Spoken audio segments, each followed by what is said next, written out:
일생 동안 당신이 반드시 읽어야 될 100권의 책 일당백 가정의 달 역시 특집 우리 아이들은 행복할까요? 반갑습니다. 정프로입니다. 네, 정박입니다. 네, 그리고 오늘 저희와 함께 해주실 아동복지에 굉장히 관심 많으신 우리 청취자 대표 미셸님 모시겠습니다. 어서 오십시오. 네, 안녕하세요. 미셸입니다. 아동복지에 관심 많다고 하기엔 제가 아이가 없어가지고 오히려 그러니까 더 관심이 오히려 해요. 객관적일 수 있습니다. 조카들은 뭐 거의 제가 키웠으니까요. 네. 자, 그래서 오늘 저희가 우리 아이들의 행복 이 문제를 한번 다뤄볼 만한 이 주제를 다뤄볼 만한 책이 있을까 싶어서 오늘 선정한 책이 또 관련이 좀 있지 않겠습니까? 그렇죠. 바로 뭐 영국의 셰익스피어에 버금가는 문호죠. 그 찰스 디킨스의 올리버 트위스트. 네. 찰스 디킨스는 잘 알고 계시죠, 우리 미셸님도? 네, 아무래도 그 스크루지 영감. 그렇죠. 스크루지. 네. 크리스마스 캐럴. 그게 찰스 디킨스. 그렇죠. 네. 그리고 또 유명한 또 뭐 하나 또 있지 않습니까? 뭐 위대한 유산도 있고, 위대한 유산. 데이비드 코퍼필드도 있고. 투 시리 스토리 뭐 이런 거 있지 않나요? 맞습니다. 두 도시 이야기. 네. 사실은 이게 보면 오늘 우리가 올리브 트위스트를 하지만. 네. 실제로 저는 뭐 다 본 건 아닙니다만 그 두 도시 이야기 이게 두 도시 이야기가 정말 스토리 라인도 아주 탄탄하고요. 네. 그리고 두 도시 이야기 같은 경우는 그 첫 문장이 너무너무 강렬하죠. 뭐예요? 그러니까 이렇게 시작을 하는데 프랑스 혁명을 이제 전후해서 다룬 이야기거든요. 네. 이렇게 시작을 하죠. 최고의 시절이자 최악의 시절. 지혜의 시대이자 어리석음의 시대였다. 믿음의 세기이자 의심의 세기였으며 빛의 계절이자 어둠의 계절이었다. 희망의 봄이면서 곧 절망의 겨울이었다. 우리 앞에는 무엇이든 있었지만 한편으로는 아무것도 없었다. 우리는 모두 천국 쪽으로 가고자 했지만 우리는 다른 방향으로 걸어갔다. 이 대목이 참 멋있었죠. 뭔가 이렇게 강렬한 대비를 통해서 그렇죠. 지금을 또 보여줬었군요. 그 당시에 두 도시 이야기 등등 아주 명작들을 꽤 많이 쏟아내신 그렇죠. 찰스 디킨스. 그리고 사실은 지금 이 크리스마스 대목을 즐기는 분들이 많지 않습니까? 크리스마스 산업이 돼 있지 않습니까? 네. 저도 너무 좋아해요. 크리스마스를? 네, 아직까지도 저는 완전 설레고 1년 중에 크리스마스 제일 기다리거든요. 네. 그래요? 네. 캐롤이 그래서 요즘에 안 나서 너무 좀 서글픈데. 저작권 문제로. 네, 그래가지고 이제 뭐 요즘에 카톡 음악 있잖아요. 저는 한 11월부터 계속 캐롤을 깔아놔. 저라도 들으려고. 네. 사실 이 크리스마스 산업을 만든 사람이 찰스 디킨스죠. 크리스마스 산업을 만들었다? 네, 무슨 말씀이냐면 이 크리스마스 캐럴 그 소설을 통해 가지고 이 아이들에게 뭔가 선물도 주고 이러자. 아이들에게 그날 좀 행복하게 만들어 주자. 이게 그 소설 이후로 만들어졌다고 하거든요. 진짜요? 네. 방종환 선생님 거의 그렇죠. 어린이날처럼. 네, 저는 거의 그 교회 때문에 캐롤이 퍼지고 그런 줄 알았거든요. 그러니까 사실 당시 영국에서는 그 교회 분위기가 어땠냐면 그 아이들은 아주 죄 많은 존재들이라고 한 거예요. 그래가지고 어떻게 하냐면 애들에게 허용된 놀이는 땅을 판다든지 무거운 물건을 든다든지 일을 시켜야 되는 거예요. 이게 애들의 놀이가 돼야 된다. 그래요? 네, 그런데 그러니까 그런 분위기에서 디킨스가 아이들 때 오히려 상상력을 발휘하고 정말 유희 아주 자유롭게 놀아야 된다. 그래서 사실 그것들이 결국 돼서 캐롤도 부활하게 되고 아이들에게 선물을 주는 풍습이 결국 그 이후로 많이 활성화된 거죠. 그래서 찰스 디킨스야말로 크리스마스 산업을 만든 하나였던 정말 위대한 공헌자다라고 볼 수가 있죠. 그러네요. 와. 언제 쪽 분이에요? 이 크리스마스 찰스 디킨스가. 네, 디킨스는 1812년에 태어나가지고 1870년에 사망했죠. 그렇게 뭐 58세로 사망했으니까 뭐 오래 살았다고 볼 수는 없습니다만, 근데 뭐 나름 뭐 그래도 나름 좀 굴곡은 있었습니다만 전체적으로는 아주 뭐 괜찮았다 이렇게 볼 수 있죠. 네. 자, 그럼 오늘 여러분한테 이제 전해드릴 또 읽어드릴 책이 찰스 디킨스의 올리버 트위스트. 애들한테 관심이 좀 많으셨던 모양이네 이분이. 그러니까 사실은 애한테 관심이 물론 많을 수도 있죠. 그 부인하고 결혼을 해가지고 아이를 열을 낳았으니까. 한 부인. 그렇죠. 한 부인하고 열을 낳았죠. 네. 고생 많으셨네요 진짜. 그리고 여기 사는 제 후배 한 명이 7명 나왔거든요. 최근에 막내 나가지고. 혼자? 네. 우리나라에서? 네. 여기 살아요 서교동에. 7명을 낳았어요? 네. 쇼스 하던 후배인데 최근에 막내 나왔더라고요. 깐난쟁이. 대단하시다. 그쵸. 근데 10명. 10명. 그렇죠. 근데 뭐 그렇다고 해서 아주 행복하게 부인하고 그 가정생활을 한 건 아니고요. 네. 그 나중에 별거하고 헤어진 걸로 알고 있는데 그리고 뭐 또 뭐 재밌게 살았습니다. 잊어졌던 옛 애인이 다시 연락이 오고 그리고 또 여배우하고도 섬싱도 있었고 뭐 그렇게 했는데 사실 뭐 그는 애들을 좋아했다 이거보다는 이 본인이 어릴 때 태어나서 좀 처음 한 11살까지는 유복하게 살았어요. 네. 그 아버지가 일종의 그 뭐라고 할까 요즘 치면 그 군무원 있죠.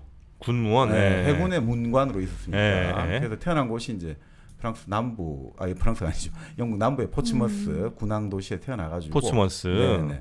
근데 문제는 아버지가 아주 사교적이고 사람도 뭐 말도 재주도 좋은데 네. 이게 좀 계획성 없는, 그러니까 무절제한 생활을 하는 거예요. 낭비한다든지. 그러니까 그리고 엄마도 또 마찬가지로 좀 이렇게 계획성이 없고. 그래서 그렇게 살다가 이제 11살, 12살 때 런던으로 이사를 했는데 그래도 결국 아버지가 뭐 하다가 다 실패하게 되고 네. 그래서 아버지가 감옥에 가게 된 거죠. 근데 당시 또 재밌는 게 감옥에 갔잖아요, 아버지가. 네. 그럼 감옥에 가면 가족들도 같이 감옥에 들어가서 생활을 같이 하더라고요. 이 연좌제 그런 게 아니고 뭐 그런 뭔가 이 책을 보니까 그렇게 논문이 나오더라고요. 그래서 바깥에서 산 사람은 찰스 디킨스하고 엄마하고 둘이만 이렇게 살았던 거죠. 둘이만 이제 밖에 살고 네. 아버지 한 번씩 면회 가고 가족들 나머지 가족들은 이제 같이 감옥에서 아버지가 살았는데 그 와중에 결국 돈을 벌 사람이 없잖아요. 네. 그 어린 나이에 이제 구두약 만드는 공장에 가서 일을 한 거죠. 그러니까 이 사람이 그 구두약 만드는 공장에서 아주 오래 6개월 이상 일을 했는데 네. 그게 이 사람한테 평생의 어떤 그 트라우마가 된 거죠. 왜요? 그러니까 그게 너무나 힘들고 생각해보세요. 어린 나이에 혼자 떨어져가지고 그 구두약을 만들어야 되고 그다음에 그 지금까지 잘 살다가 갑자기 하루아침에 집안이 영락했다는 그 수치심, 네. 외로움과 수치심과 그리고 지금 이 하루하루가 너무 힘들고 하니까 그냥 거의 매일 백엔잎에 눈물로 적신 거죠. 그러니까 이제 그런데 그 와중에 이제 아버지가 할머니로부터 유산을 받아가지고 네. 감옥에 나오게 됐어요. 근데 엄마 입장에서 그 제가 듣기로는 그때 누나는 계속해서 학교를 보내는데 이 찰스 디킨슨은 너는 좀 계속 공장에 다녔다 이렇게 된 거예요. 누나는 특이하다. 누나는 학교를 보내고 그래서 어떻게 되냐면 아버지가 어느 날 길을 가다가 그 구두약 공장을 봤는데 그 공장 뭐 창문에서 뭐 일을 하는데 사람들이 구경을 하는 거죠. 어린애가 그 일하는 걸 보고 그래서 이 아버지가 너무 갑자기 좀 아이에 대한 죄책감도 느껴져서 그 구두약 공장 사장하고 대판 싸움을 하고 아이를 데리고 왔는데 엄마는 그럼에도 불구하고 다시 공장 사장하고 말 잘해가지고 다시 일을 시키려 했다는 거죠. 그래서 찰스 디킨스가 그 평생에 대해서 어머니에 대해서 아주 냉정하게 되고 그래서 사실 이 올리브 트위스트 같은 경우도 결국 그런 느낌이 많이 들어요. 이 다른 모든 소설들 보면 그 아주 불우한 소년이 나오고 네. 이 소년이 결국 나중에 결국 자수성가랄까 이런 네, 사람들 네, 도움을 네. 받아가지고 성공을 하게 되는데 근데 거기서 나오는 여성의 역할이 상당히 안 좋게 그려져요. 아버지나 남성의 역할은 그나마 이게 괜찮은데 그래.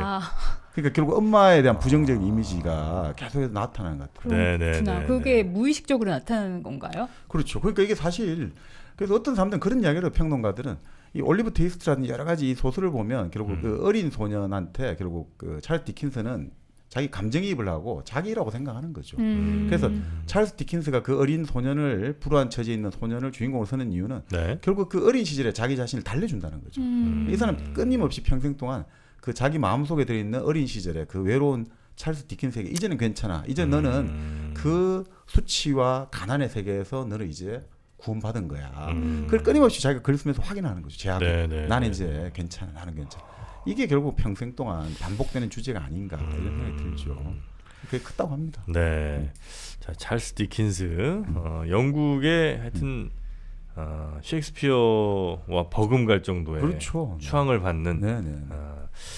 자, 그럼 찰스 디킨스는 어렸을 때는 이제 그런 생활을 하고 그다음 뭐 글을 잘 써서 그러면 갑자기 작가가 되는 거예요? 뭐 그러니까 어떻게 되는 거예요? 이제 제대로 학교 교육을 못 받았는데 네. 15세 그 일종의 뭐라고 할까 요즘 지금 변호사 사무실 서기 같은 네. 이제 일을 하게 되고 그다음 몇 년 더 지나서 이제 일종의 신문사 기자, 저널리스트, 언론인 역할을 하게 되고 네.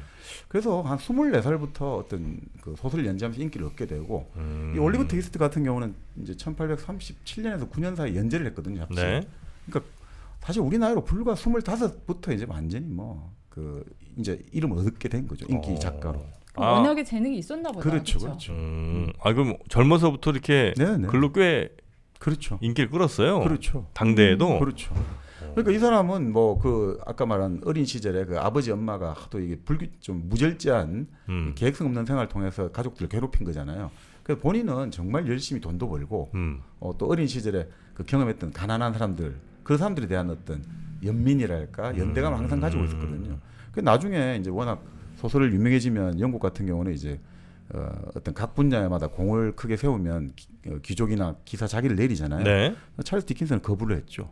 내리는 것도. 네, 그 자기 안 받겠다고 됐죠. 와, 그래요. 그 자기는 이제 가난한 자들의 벗이다. 근데 그러면서 돈을 잘 벌었어요. 그러니까 특히나 이런 올리버 트위스트 같은 이런 이제 작품들을 가지고 유료 낭독회를 하는 거예요. 이제 영국의 도시를 돌아다니면서 유료 본인이 가서 읽어주는 거죠. 유료 낭독회하면서 이제 또 돈을 많이 번 거죠. 1년에 수십 차례씩 하는 거죠. 제 스타일은 아니시지만 또 외모가 꽤 그렇죠. 준수하셔가지고 뭐 나쁘진 않습니다. 그러니까 어릴 때부터 그러니까 그 어린 시절에는 아주 뭐 잘생기고 말도 잘하고 똑똑하고 그러니까 야 쟤는 앞으로 뭐가 돼도 될 거야라고 했는데 그 아버지 엄마 이제 런던에 와가지고 뭐 힘들어서 런던에 온 거지만 그러니까 이 사람은 기본적으로 런던 생활을 별로 안 좋아했죠. 그러니까 올리버 트위스트라든지 여러 소설에 보면 런던이란 거를 이 대도시를 정말 더러운 곳이다. 내가 이건 정말 추악한 곳이다. 이런 식으로 많이 나오죠. 근데 이제 런던 같은 경우가 이제 나중에 소설 보면 말씀드리겠습니다만 그 19세기 초반 있지 않습니까? 1800년대 초반에 인구 한 100만 정도 됐거든요. 1800년대 초반에 1801년에 인구가 100만인데 한 5, 60년 지나가서 인구가 300만이 돼요. 300만이요? 네, 3배로 이게 늘어난 거죠. 엄청 낮네요. 물론 서울보다는 못하죠. 서울은 뭐 불과 그 뭡니까 한국 전쟁 이후로 불과 뭐 30년 만에 인구가 어마어마한 뭐 일본 몇 배입니까? 그러니까 뭐 서울에 그건 비교할 수는 없습니다만. 근데 그때는 뭐 그렇게 높은 빌딩이나 뭐 아파트가 이렇게 막 밀집돼서 있지는 못했을 거 아니에요. 그렇죠. 그러니까 사실 그 런던이 그렇게 이제 확장이 되다 보니까 또 그리고 런던에 여기도 나옵니다만. 인구가 많아야 새로운 일자리가 많이 생기잖아요. 그러니까 이제 그 당시 18세기에 그 또 인클로즈 무브먼트로 농민들이 이제 공유지가 없어지니까 또 도시로 오게 되고 그러니까 이게 막 일종의 빈민, 우범지대 막 이런 것도 형성되니까 그 사실 그런 이야기를 해요. 당시 우리가 그 유명한 그 멜서스 있지 않습니까? 인구론이라고 하잖아요. 그러니까 멜서스 같은 경우가 이제 그런 이야기를 하잖아요. 인간에게는 식욕과 성욕이 있는데 흔히 말하는 식량은 산술급수적으로 증가하는데 인구는 기하급수적 증가한다. 그러니까 성욕은 끝이 없는데 식욕은 이제 이게 뭐 충족이 그걸 안 되니까 성욕으로 인구는 많이 생기는데 그 입을 못 채워주니까 이제 절제를 해야 된다 이렇게 나온 거잖아요.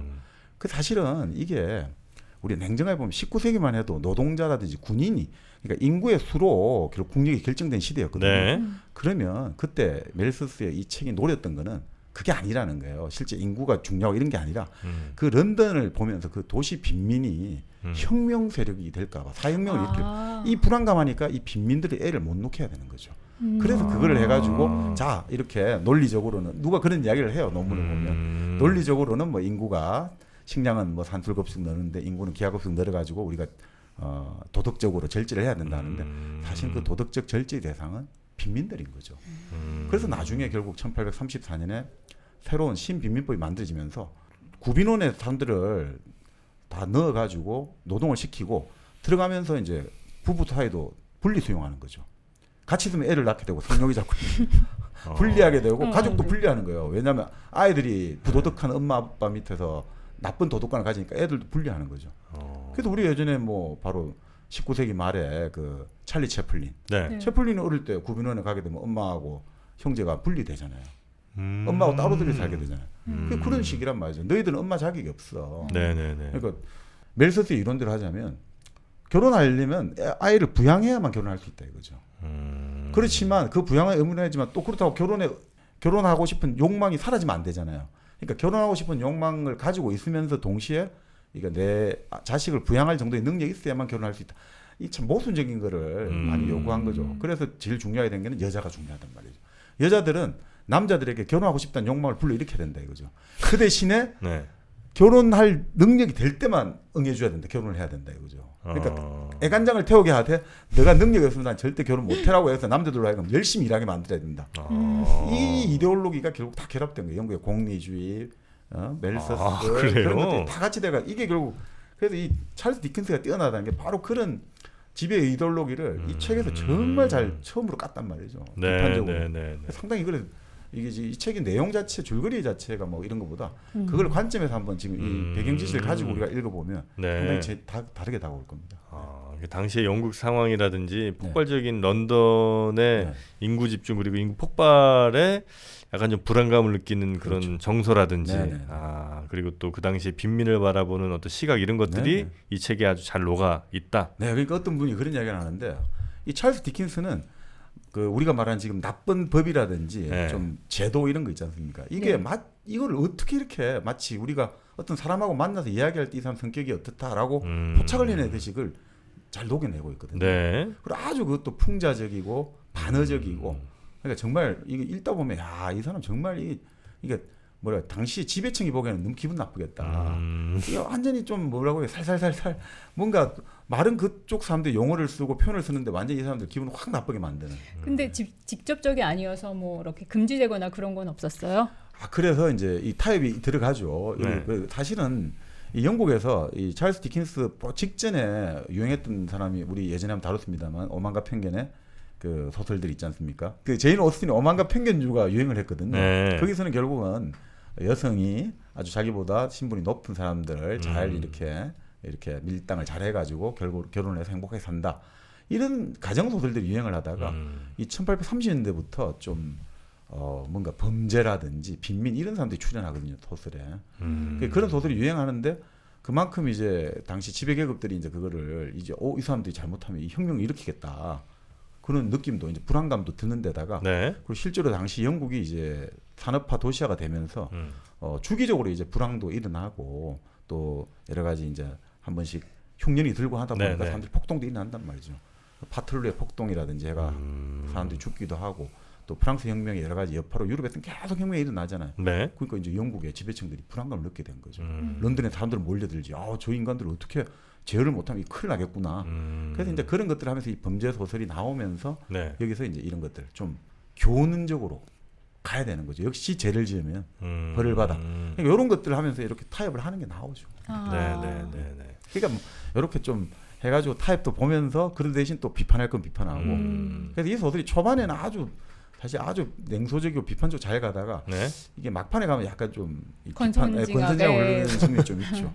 그래요? 그럼 어쩔 수 없겠죠. 거기 이제 약간의 그 협상 타협을 좀 한 거군요. 그러니까 그러니까 아예 서문에 그렇게 나와요. 서문에 이 책을 사람들이 비판을 많이 한다. 그런데 뭐 아주 멋있는 말이에요. 우리가 어떤 차를 만드는데 음료를 만드는데 그 음료의 찌꺼기도 그 음료의 거품이나 이 내용물만큼이나 나름 의미가 있다는 걸 난 보여주겠다. 그러니까 내가 빈민이라든지 여러 가지 이런 범죄를 다루는 것도 나름 이 전체적으로 보는데 의미가 있다라는 걸 내가 보여주겠다. 그러니까 한 자락 깔고 다 시작하는 거예요. 한 자락 깔은 거죠. 그러니까 너무 나를 공격하지 마시오. 의식은 하는 거죠. 근데 생각보다 올리버 트위스트가 굉장히 그 양이 꽤 되네요. 이게 보니까 2권짜리고. 그렇죠. 저 정도면 정말 장편 중에도 꽤 긴 장편인 것 같은데 그 저는 이제 어릴 때 굉장히 짧게 읽었거든요. 뭐 투작본으로 어린이 명작인데. 그래서 이렇게 긴 건 줄 몰랐는데 올리버 트위스트가 어릴 때 하여튼 뭐 여기저기서 이렇게 치이다가 고생하다가 나중에 뭐 멋진 청년으로 간다 뭐 이런 정도 내용 아닙니까? 그렇죠. 그러니까 사실 이런 게 우리가 흔히 말하는 가족 로맨스라고 하죠. 패밀리 로맨스라고 프로이드 심리학의 중요한 개념들이 있죠. 그러니까 이런 것들이 있지 않습니까? 아니 우리 엄마 아버지는 따로 있을 거야. 내가 지금 뭔가 이게 운명의 장난으로 여기 있지만 나의 엄마 아버지는 정말 멋있는 사람이고 귀족이고 왕족일 거야. 이런 진짜 패밀리 로맨스가 드러난 소설이죠. 결국 알고 보면 올리버 트위스트도 이 올리버도 이제 사생한 줄 알았는데 나중에 알고 보면 이 고귀한 신분의 아이구나 이런 거거든요. 이런 게 뭐 예전에 동화에 프랑스의 그 집 없는 소년 렘이라든지 그런 동화들이 많죠. 알고 보니까 그러니까 멋진 우리가 말 대표적인 게 바로 미운 오리 새끼죠. 미운 오리 새끼가 나중에 알고 보면 백조였잖아요. 바로 이게 패밀리 로맨스죠. 나는 알고 보면 지금 내가 정말 집에서 천덕꾸러기고 대접받지만 아니야 우리 엄마 아버지는 따로 있을 거고 그럼 막 그 몽상을 하고 공상하는 그 패밀리 로맨스 이게 사실 가장 또 잘 드러난 소설이고 그래서 사람들이 좋아하죠. 왜냐하면 대부분 사람들이 또 부모님하고 막 그 싸움할 때 많잖아요. 그럴 때 우리 엄마 아버지는 따로 있을 거야. 이렇게 생각하면 편하잖아요. 이 책은 그 제목들이 굉장히 길게 아주 특이하게 되어 있네요. 이게 결국 이제 잡지에 연재한 소설이거든요. 잡지 연재하다 보니까 우리 예전에 금병매도 그랬습니다만 그런 것들이 이제 할 때 이제 이 잡지에 처음 할 때 뭐 이런 거 있지 않습니까? 자, 지금 올리버와 그의 신사들이 만나가지고 이러이러한 장면을 하는데 이런 식으로 끝나는 거죠. 그렇게가 이게 여기서 보면 챕터가 총 53개, 53시예요. 1장, 2장, 3장이 53장인데 각각 그런 식으로 되어 있는 거죠. 1장은 올리버 트위스트의 출생, 올리버 트위스트가 태어난 장소와 출생상을 다룬다. 이걸로 아예 딱 중간 제목이 나오는 거죠. 그러니까 이거 35장도 보면 챕터 제목인데 올리버가 겪은 모험의 불만족스러운 결과와 해리 메일리와 로즈 사이에 오간 모종의 중요한 대화를 포함한다. 이게 챕터 제목이야. 그렇죠. 신기하게. 왜냐면 잡지니까 이게 이제 매달 뭐 이렇게 끊기니까 이게 사람들에게 뭐 알려줘야 되니까. 그래서 그런 거죠. 이런 서술형 제목, 그렇죠. 아주 신선한 것 같습니다. 그래서 이제 구성적으로는 이게 조금 약해요. 저도 읽어보면 구성이 아까 말씀드린 대로 초반에는 아주 비판적으로 가다가 막판에는 좀 타협적으로 가기도 하고 또 너무나 이게 우리가 제일 이런 소설의 드라마에 우리 막장 드라마의 제일 한계가 갑자기 우연이 너무 많잖아요. 우연 요소. 갑자기 원수가 나타나고 갑자기 그 나를 도와주는 이런 장치들 나오잖아요. 뒷목 잡고 쓰러지고. 뭐 진짜 예전에 그리스에서 데우스 엑스 마키나 해가지고 갑자기 하늘에서 뭐 내려와가 신이 내려와서 이렇게 돼버리는데 그러니까 그런 건 좀 아쉽긴 한데 또 그 당시에 사람들 생각하면 그렇게 이게 또 재미가 있잖아요. 네네. 지금도 그런 드라마가 인기 있잖아요. 근데. 그렇죠. 결국 이제 사람들은 이 현실의 일이 어떻게 보면 현실에서는 사실 그게 안 되잖아요. 우리가 현실에서는 인과응보라든지 파사 연정이라고 하나 사악한 게 깨어지고 정의는 승리한다 이런 게 없잖아요. 그게 나오는 세계는 무협지의 세계하고 드라마의 세계죠. 막장의 드라마의 세계밖에 없죠. 현실에서 살면 그렇지는 않잖아요. 그러니까 사람들은 이 책을 읽으면서 이 세계에서라도 정의는 승리한다. 결국 선한 사람이 이긴다. 이걸 확인하고 싶겠죠. 그래서 저는 드라마를 진짜 많이 보는데 최근 드라마에 그 조두순이 꼭 나오는 거예요.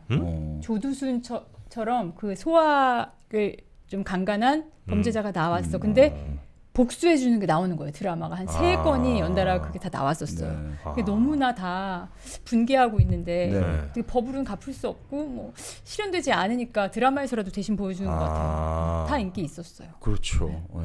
그런 그 시청자 혹은 뭐 그 당시 사람들의 어떤 그 일종의 판타지라면 판타지고 그 욕망이나 아쉬움 같은 것들을 이런 컨텐츠가 채워주는 부분이 좀 있는 거군요. 그렇죠. 근데 그게 또 그런 어떤 우리가 이제 카타르시스를 이제 일반 사람들의 카타르시스를 해소한 측면도 있지만 여기 또 하나 더 나아가면 이런 지금 여러 가지 그러니까 결국 선한 사람이 이긴다라는 것들이 사실은 또 그 당시에 영국의 지배 계급의 이데올로기가 맞아 떨어지거든요. 제가 그거 제가 볼 때 그거예요.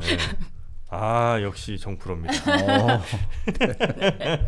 아니 실제로는 해결을 못하는데 그냥 컨텐츠로 해결하는 것처럼 그냥 보여줘. 그렇습니다. 그리고 나서 그 사람들의 불만은 이제 그 드라마 보면서 해결되는 거죠. 그럼 이제 뭐 지배층에서야 사실 뭐 별 문제 없잖아요. 이 사람들이 뭐 이렇게 막 크게 일어나고 이런 것들을 이제 김 빼고 뭐 이렇게 하는 거지. 맞습니다. 사실 우리나라에서도 무협지 있지 않습니까? 우리가 생각하는 무협지가 언제부터 인기를 끌었다고 생각하십니까? 바로 60년대 후반부터거든요. 그러니까 결국은 5.16 쿠데타 이후에 63년에 이제 그 뭐 민정으로 해가 선거를 하고 나서 그 다음부터 이제 경제 드라이브 정책이 그려지기 시작했잖아요. 그 이제 도시화와 중산층이 서서히 만들어진 60년대 후반부터 무협지가 폭발적으로 인기를 끄는 거예요. 왜냐하면 결국 사람들은 이제 하나의 조직의 일원으로서 이제 뭔가 내가 쳇바퀴 그리고 부속에 불과하다 생각하는데 이 무협지의 세계에서는 이게 쫙 모든 걸 다 해결하잖아요. 막 세상을 막 들었다 놨다 하고 결국 막 뭐 절세 미녀를 막 자기 욕망을 다 충족할 수 있고 그런 것들이 결국은 지금 말씀드린 좌절된 어떤 이런 현실 사회 속에서 이런 것들을 이 무협지의 세계로 대리만족을 하거든요. 근데 그런 것들이 결국 지배계급 입장에서는 그 욕망이 이제 흔히 말하는 밸브에서 압력이 해소되잖아요. 분출. 그럼 좋단 말이죠. 그 사실 그 당시에 이런 소설들이라든지 이런 것들이 지금 말씀대로 이 권선징악이나 이런 게 좋은 측면 대리만족도 있지만 네. 당시 산업화의 본질은 뭐냐 이거죠. 산업화의 본질 공장에 사람들이 몰려들잖아요. 예전엔 시골에 같이 사람들이 어울려 사는데 이 공장에도 전국에 낯선 사람들이 몰려 사는데 제일 중요한 게 기계가 아니거든요. 규율이란 말이에요. 규율. 딱 그 정시에 출근해가지고 여기에서 몇 시에서 몇 시까지는 기계 앞에 있다가 딱 밥 먹는 시간 되면 밥 먹고 또 탁 들어와야 되고 이게 안 지켜지면 기계도 돌아갈 수 없고 공장이나 이런 산업이 움직일 수 없거든요. 이 규율을 만들어야 되니까 이 규율을 만들다 보면 사람은 불만이 생기잖아요. 억압되니까. 그 욕망들, 억압된 욕망들을 계속 달래줘야 되거든요. 아니야, 너희들이 지금 고생을 하면 좋아져. 그것들이 결부된 게 결국은 아까 말씀드린 여러 가지 이런 범죄 소설도 나오고 또 하나가 그 영국 그 당시 복음주의 성향이라고 지적을 많이 하죠. 복음주의는 결국은 근면과 노력을 강조하거든요. 너희들이 열심히 일하고 열심히 노력하면 결국은 하늘나라 가서 하늘나라 가고 아니면 잘 복을 받아. 그래서 그런 이야기도 해요. 영국에서 혁명이 일어나지 않는 것은 바로 교회의 역할이 컸다. 그 복음주의에서 계속해서 개인의 근면과 노력을 강조했기 때문에 유럽에서는 맨날 막 난리가 나고 있는데 영국은 잘 넘어갔다고 보는 거죠. 지금 말씀드린 그런 이데올로기는 항상 이 지배 이데올로기는 절대 만만하지가 않거든요. 사람들이 쉽게 뭐 지배 이데올로기를 비판하지 않는데 그 비판이 어떻게 가능합니까? 지배 이데올로기는 이미 우리 머릿속에 들어와 있는데. 그러니까 이게 잘 생각해야 돼요. 지배 이데올로기를 막 우리가 그런 거 있잖아요. 가부장 이데올로기 비판하자 이러면 자, 이런 책에서 이런 게 가부장 이데올로기고 영화에서 이다. 그거는 가부장 이데올로기의 진짜 한 단면이거든요. 그래서 그 비판하면서 기분 좋게 만들어주는 거죠. 우린 가부장. 그 바뀌냐 이거죠. 그렇게 비판한다고.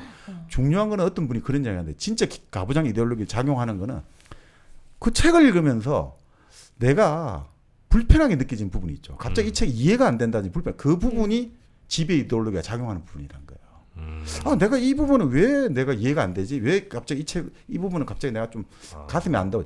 이 부분이 바로 내 머릿속을 장악하고 있는 지배 이데올로기가 움직이니까 이게 싫으니까 이게 이해하기도 싫고 이걸 읽기 싫은 거거든요. 그 지점을 잘 보고 있으면 그게 지배 이데올로기를 내가 점검하는 방법이죠. 이건 지배 이데올로기가 이렇고 가부장 이걸 내가 보면 변하는 게 없다 이거죠. 그러니까 사실 우리가 말하는 것보다 말하지 않는 부분, 내가 좋아하는 것보다 내가 좋아하지 않는 것을 내가 주목을 해야 된단 말이야. 나는 왜 이걸 좋아하지 않을까? 그게 나를 더 잘하는 방법이란 거죠, 사실은. 그러니까 그 이데올로기가 그냥 눈에 이렇게 싹 드러나게 이렇게 우리한테 작용되는 건 그건 아주 일부분이고. 그거는 그래서 기분 좋게 만드는 거죠. 나는 지배 이데올로기를 비판한다. 그걸 한번 그게 지배 이데올로기가 머리가 좋거든요. 네네네. 그럼 저는 그거 보면서 단순하게 막 통쾌했던 거고 정프로님은 그렇지. 그건 이제 정프로는 이미 그 단계 넘어섰죠. 그런 거군요. 그런 내가 거군요. 근데 이렇게 막 넘어서고 깊게 들어갈 수 있고 그래도 사립 분별을 잘할 수 있게 된 이유가 어떻게 보면 다 이 소백산의 전 전기를 받았다고 봅니다. 소백산의 전기를 받은 소백지향 홍삼 스틱, 진액 그리고 뭐 홍삼 진액 이렇게 이제 다양한 형태로 또 즐기실 수가 있고요. 아이들을 위한 소백지향 홍삼도 있지 않습니까? 키즈 통통. 요거는 이제 홍삼 젤리로 만들어 갖고 아이들이 그냥 입에 달고 삽니다. 아이들 홍삼 한번 먹이려면 보통 일이 아니에요. 그런데 이 키즈 통통 홍삼 젤리는 애들이 그냥 자기들이 찾으니까. 그래서 어르신들한테도 좋고 아이들에게도 좋은 소백지향 홍삼. 가정의 달 맞아서 또 여러 이벤트들 하고 있으니까요. 홈페이지 한번 들어가 보시면 아니면 이제 포털 사이트에서 소백지향 이렇게만 검색하셔도 다양한 제품들 만나실 수가 있습니다.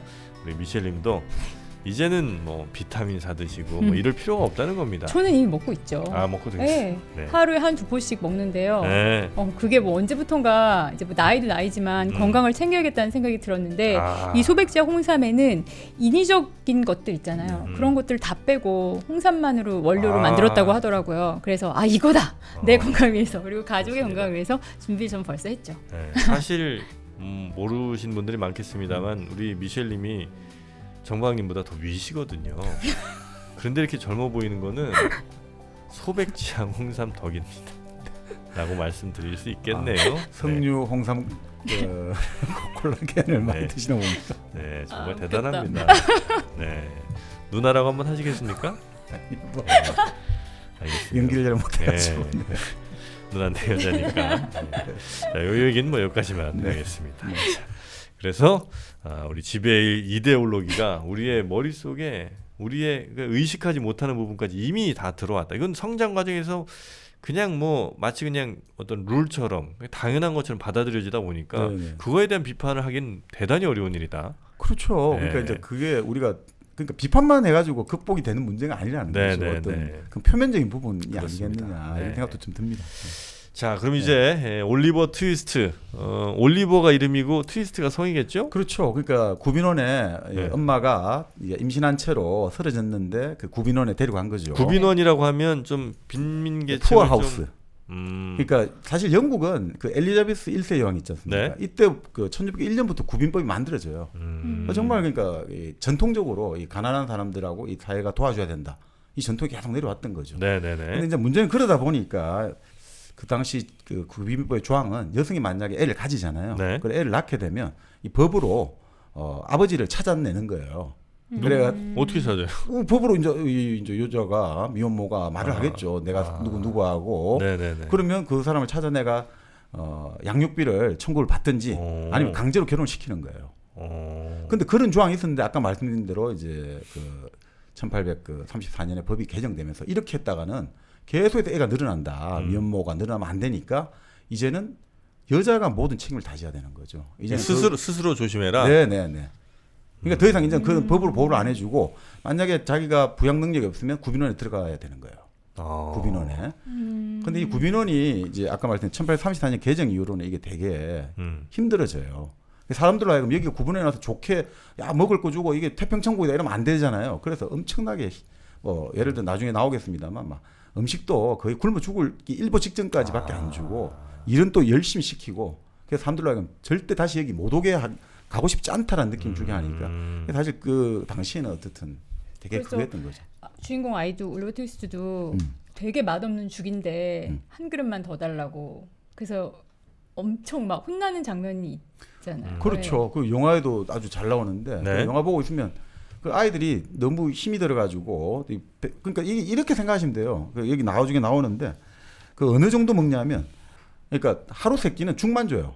근데 그 죽이 완전히 묽은 죽이죠. 그러니까 우리가 예전에 예전에 50년대 군대들이 황소 도강탕 그 소 곰국 설렁탕 나오는데 황소가 장화 신고 한번 걸어갔다 뭐 그런 식으로 황소가 한번 강 지나간 완전히 그냥 맹물에다가 약간 기름 한두 방울 있는 정도 그런 죽을 고기 수프죠. 하루에 3번 주고 양파를 일주일에 2번 주고 양파 몇 그램 요 작은 몇십 그램짜리 빵은 일주일에 1번 주고 빵 60g짜리 일주일에 한 번. 그러니까 이거 먹다가 죽는 애들이 많은 거죠. 그런 식으로 나오죠. 영양실전 뭐 태반이겠네요. 네, 그러니까 그러니까 이게 구빈원 간다는 게 사실은 어마어마하게 이제 완전히 예전에 그 1800 그러니까 이 구빈법 개정되기 이전에는 나름 그래도 전통적으로 도와줬고 그런 제도가 있었어요. 어떤 제도냐면 그 요즘 치면 이런 거 비슷했는데 뭐라고 할까 최저 생계비들 있지 않습니까?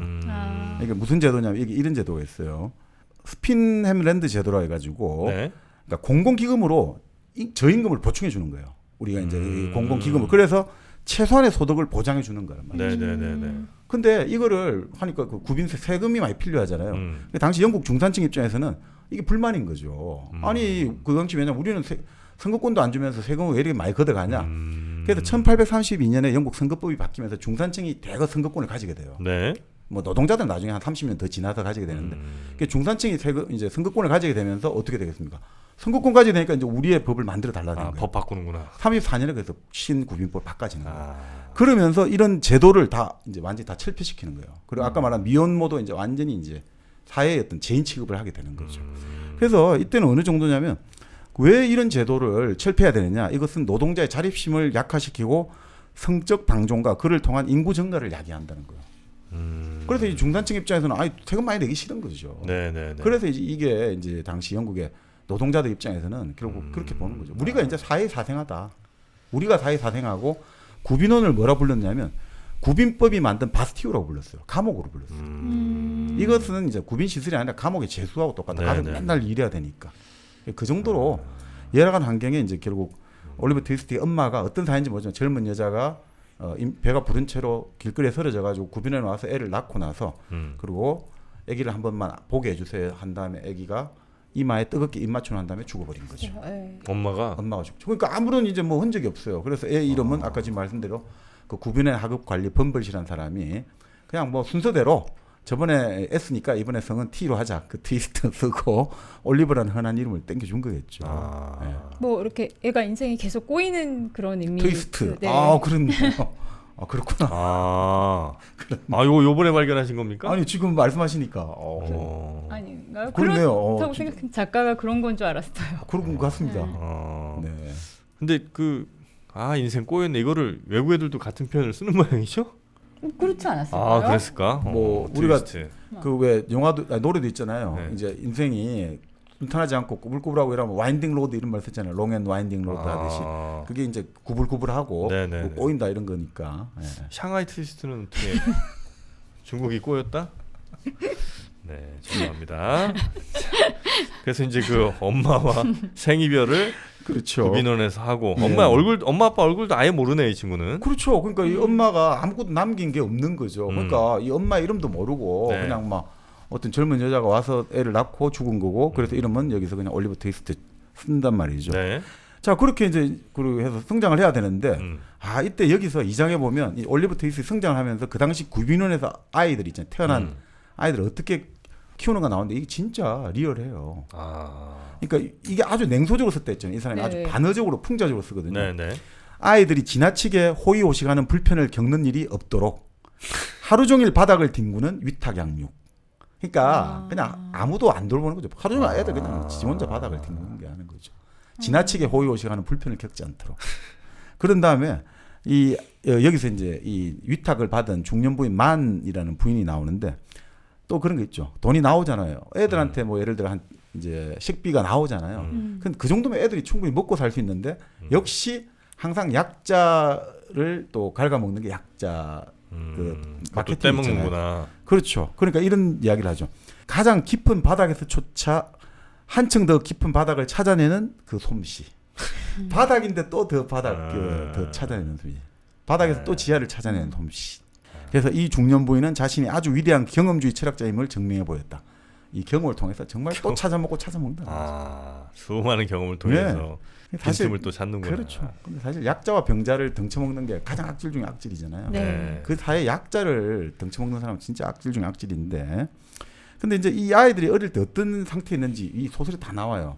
그래서 아이들은 영양실조와 감기에 걸리기도 하고 그래서 이제 일찍 죽기도 하고 한눈 판 사이에 난로불 속으로 떨어지거나 그리고 연기에 질식하는 일들이 있다. 네. 또 침대 틀을 접어 올릴 때 제대로 보지 않아서 그냥 산채로 그 안에 끼어 죽거나 세탁을 하는 날 부주의로 끓는 물에 데워 죽기도 한다. 아이고. 그러니까 이런 생생한 현실들을 이 책에서 최초로 이 보고서를 낸 거죠. 어쩌면 그 언론사에도 있어서 아마 이런 정보들에 좀 더 많이 맞습니다.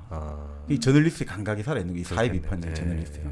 이런 것들이 나중에 이제 우리가 뭐 엥겔스도 그렇고 마르크스가 그 영국 노동 계급의 실상이라든지 그 사실 사회가 산업화될 때 제일 먼저 가장 희생받는 게 가장 약한 자들이잖아요. 바로 영국의 이 어린아이 노동, 이 착취받는 유아 노동, 소년 노동이 제일 큰 문제였죠. 가장 약한 애들이니까. 네. 초반에 그렇게 좀 올리버 트위스트의 아주 어려운 어린 시절을 사회 당시의 뭐 분위기 그렇죠. 특히 이제 구빈원 이쪽을 이제 잘 묘사하면서 표현을 했고 그다음에 이제 어떻게 됩니까? 자, 그래서 아까 말씀드린 대로 이제 애들끼리 제비 뽑기를 해가지고 이제 너가 말을 해야 된다. 근데 이제 영화에서 보면 이제 그런 거 있죠. 끈을 하나씩 뽑아가지고 가장 짧은 끈을 하는 애가 말하기로 나오거든요. 제비뽑기 한 거네요. 그렇죠. 그런데 이제 올리버 트위스트가 이제 죽을 애들 다 먹었잖아요.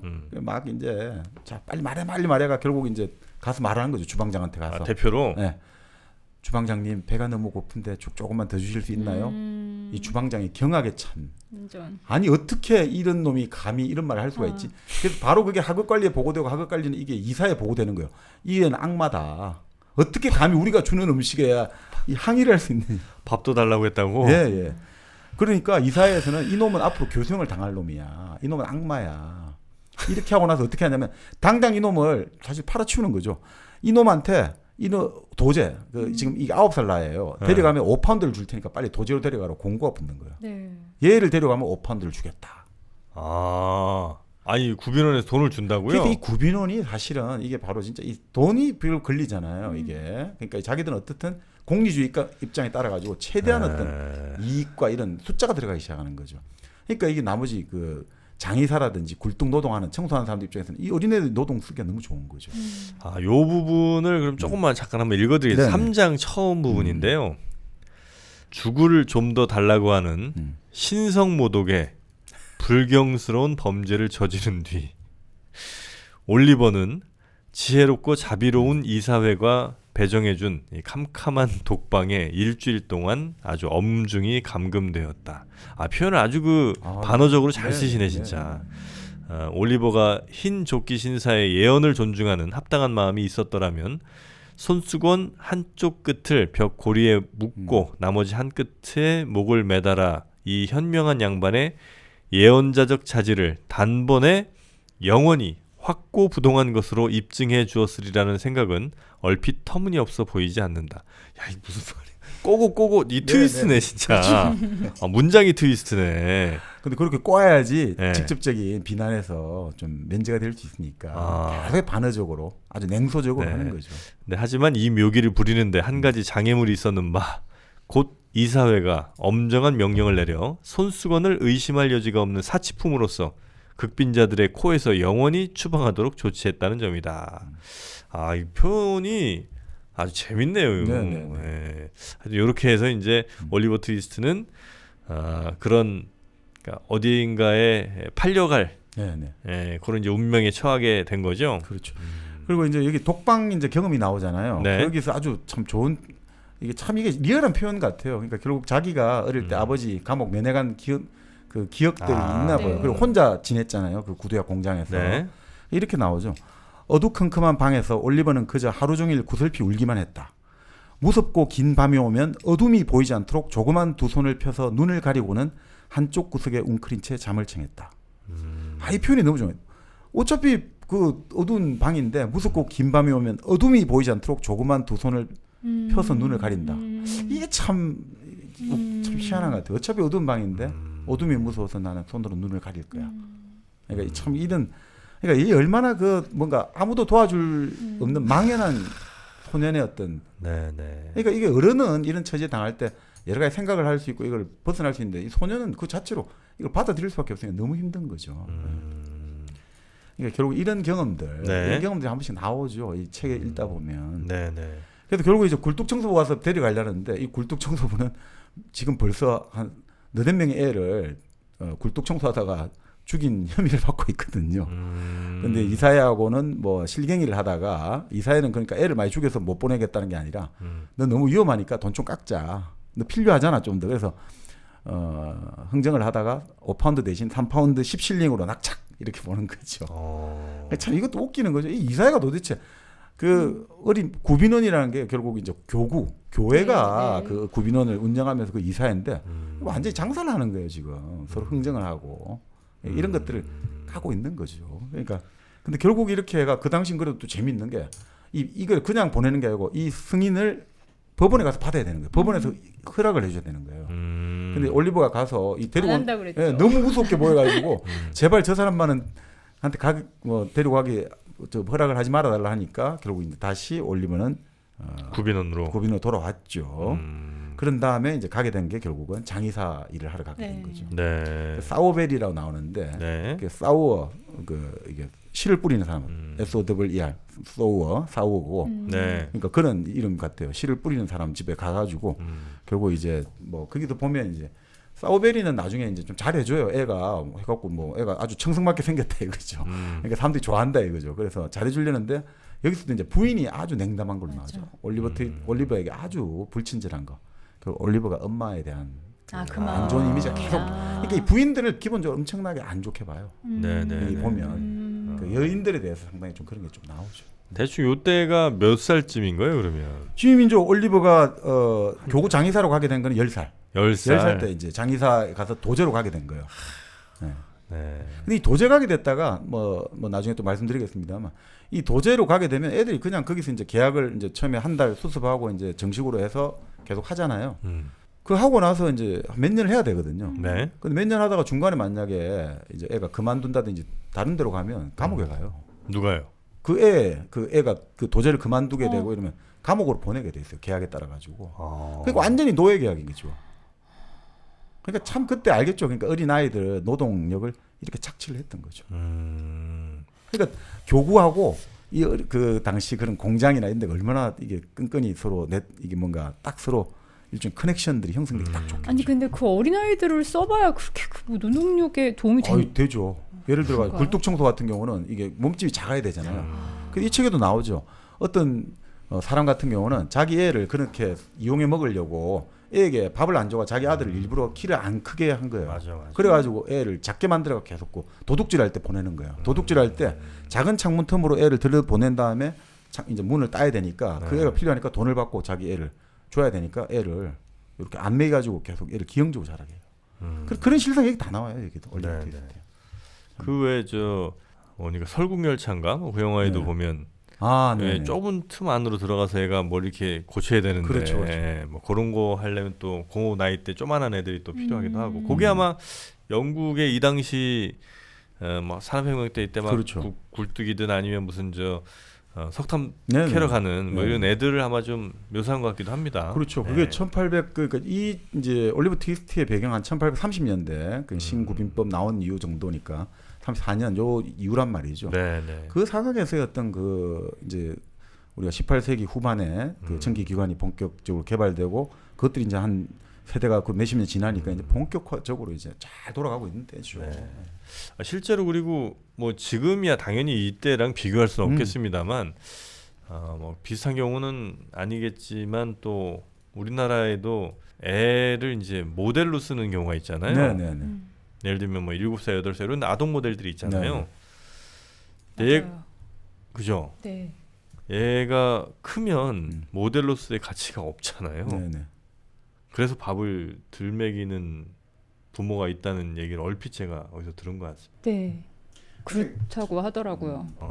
실제로. 그러니까 어떻게 사람이라는 게 뭐 모르겠습니다. 이게 우리가 예전에 뭐 그랬지만 부성애 모성애 말은 합니다만 사실 사람은 뭐 그냥 가만히 두고 있으면 무슨 짓이든 다 할 수 있죠. 그러니까 그래서 교육이 필요한 거고 끊임없이 그러니까 사람은 그냥 단순하게 이게 그 확정된 존재가 아니잖아요.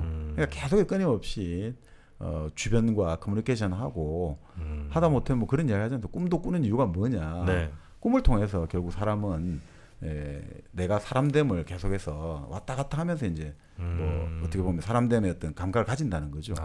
그럼 그런 이야기 하는 분도 있죠. 네네네. 근데 지금 정프로님 아이가 한 8살? 9살? 뭐 8살이 네, 큰 그쵸. 애입니다. 네. 그 정도 아이들 요즘은 진짜 애기 같지 않아요? 뭐 못하잖아요. 아 옛날보다 네. 근데, 그죠. 저희 8살 때보다 훨씬 어리죠. 예. 네. 근데 이때는 태어날 때부터 막 일을 시키고 했기 때문에 그렇죠, 그렇게 그렇죠. 또 그래서 지금 8살이랑 아마 이때 8살은 확실히 또 다를 겁니다. 그죠? 네, 그러니까 아무래도 평균 수명도 차이가 있고 또 이때는 기본적으로 그렇게 나오죠. 옛날 영국 책에도 보면 애들 같은 경우 노동에 일찍 종사했던 애들은 평균 뭐 15, 6에 죽었거든요. 그러니까 4살 때부터 일하러 나가가지고 15, 6에 죽은 애들이 뭐 많죠. 말은 걸리고. 알아듣나 그게? 아니 그 단순 노동을 시키고 이제 이 어린 애들 있잖아요. 굴뚝에 가서 한다든지 아니면 요 탄광 같은데 좁은 데 가서 캐게 하고 그렇게 한 거죠. 네. 하여튼 이런 얘기 들을 때마다 항상 약간 좀 기분이 좀 찝찝하잖아요. 예, 이럴 때 좀 상쾌한 기분 전환을 위한 1kg 커피 네. 한 잔씩 좀 드시면 좋겠습니다. 그렇죠. 예, 너무 좀 맞아. 안 좋아, 마음이 너무 안 좋습니다. 이런 얘기 맞아요. 들으면. 네, 그럴 때 우리 1kg 커피에 뭐 새벽에 산책이라든지 이런 이 제목 자체가 굉장히 좀 시적입니다. 네. 1kg 커피는 그래서 1kg 커피의 다양한 커피들 세계 각국의 원두들 중에도 최고급 원두들만 골라서 여러분께 합리적 가격에 제공을 해드리고 있으니까요. 1kg 커피 이제 뭐 일당백 듣는 분들은 다 아실 것 같습니다. 네, 일당백과 늘 함께하는 1kg 커피 포털 사이트에서 검색하셔도 좋고요. 아니면 앱을 다운로드 받으셔도 좋겠습니다. 1kg 커피 드셔보셨잖아요. 그럼요. 네. 저는 사실은 그 공장도 한번 가본 적이 있거든요. 아 찐팬이야 진짜. 아 찐팬입니다. 네, 그 기회에 가본 적이 있었는데 이 커피라는 게 사실 맛도 맛있지만 향으로 맛있는 음료라고 할 수 있잖아요. 그렇죠.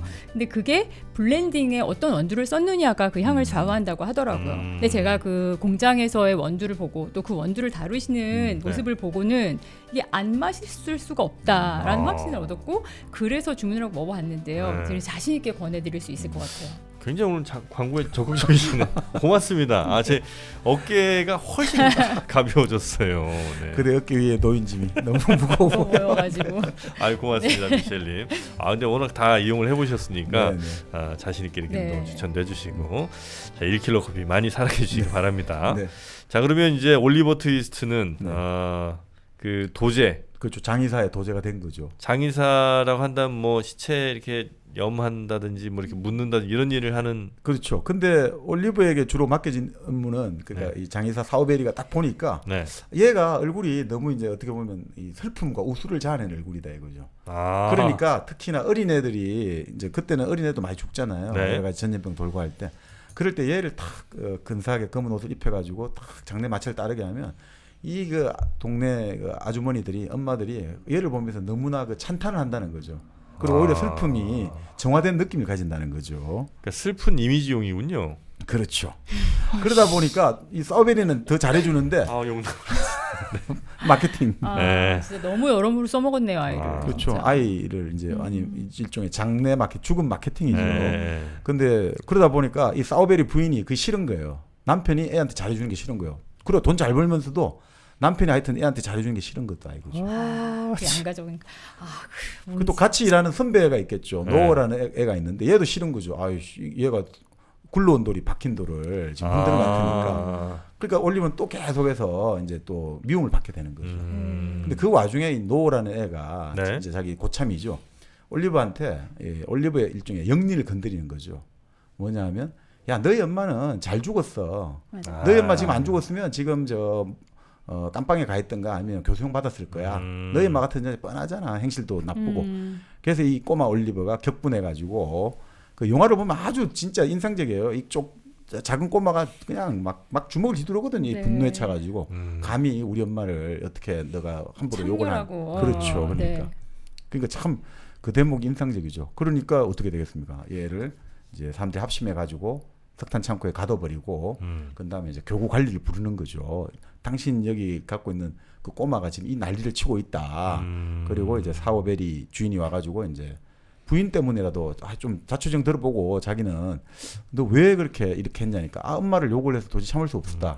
근데 부인이 난리 치니까 할 수 없이 이제 올리버를 많이 때리죠. 그 재밌는 게 그 영화 참 재밌는데 영화에서 절대 올리버가 비명을 안 지르거든요. 그러니까 그 대목이 참 그 같아요. 왜 이제 비명을 안 지르니까 이런 것 같아요. 여기 나오는데 올리버는 엄마에 대한 자존심이 가슴을 가득 채워서 비명을 지르거나 그렇게 내가 울지 않았다.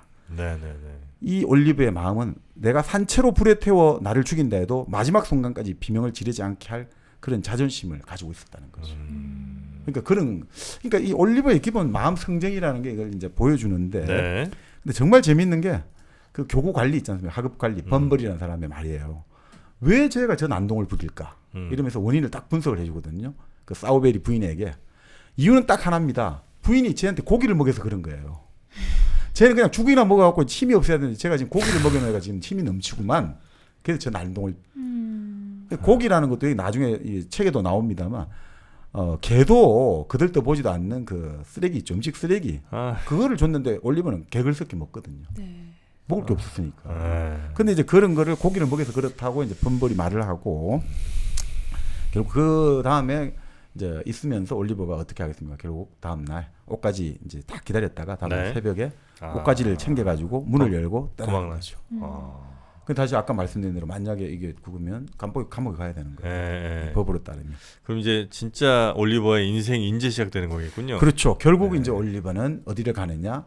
옛날 구빈원에 있었을 때 노인들이 런던에 가면 우리 시골에서는 들어보도 못한 그런 일자리가 많다더라. 그럼 나는 어디로 가야 되느냐? 런던에 가야겠다. 그래야 사람들이 나를 잡으러 오지 못하겠지. 하고 런던을 향한 120km의 여정에 나서게 되는 거죠. 10살짜리가 상상도 할 수 없어요, 저는. 그렇죠. 돈이라는 건 우리 집에 한 뭐 1,000원짜리 한 장 들고 있는 거죠. 그리고 그것도 이 추운 날이죠, 지금. 그게 이제 아마 순서상으로 보면 대략 한 8장 정도부터 네, 이제 네. 시작이 되는 것 같은데요. 네. 그러면 저희가 올리버의 이제 인생 2막 네. 시작되는 그 부분을 이어지는 2부에서 한번 본격적으로 다뤄보도록 하겠습니다. 올리버 트위스트는 이제부터 시작입니다. 여러분도 저희와 함께 시작하시죠. 잠시 후에 돌아옵니다.